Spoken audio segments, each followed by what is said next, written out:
offences where the maximum penalty is above 2 years, including those offences for which Sudesh Oman was sentenced. The issue of rehabilitation, the work that is done both in prison and when they are out of prison, is so important.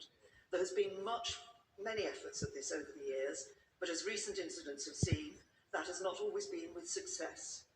Does my right honourable friend agree that actually we will never deal with this issue of terrorism until we deal with the ideology that drives it?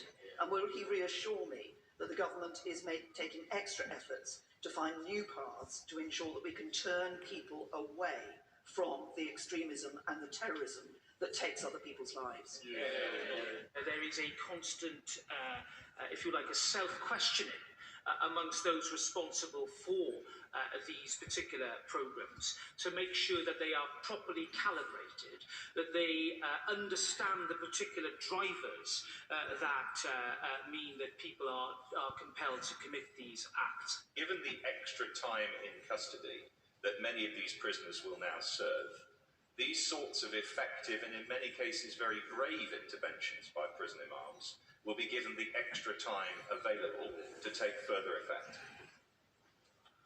My right honourable learned friend, the former Attorney General, speaks with great experience and knowledge of these matters. He's absolutely right to focus upon the specialist intervention of our imams.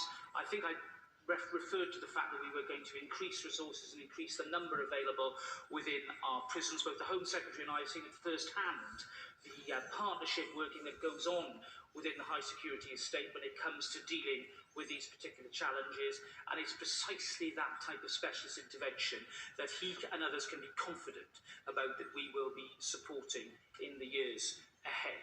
The resources available to police and probation is also a critical part of this. That change of legislation won't be enough. Is he also committed to making sure that the resources required through the justice system will be in place to make any change effective on the ground? She can be rest assured that whatever resources are needed in order to deal with this issue, we will devote them to this particular line of important, intensive work. Labour supported the measure in principle. Well, I do think the House today is entitled to ask the question as to why we have ended up requiring this law to be made via emergency legislation. Automatic early release is hardly new.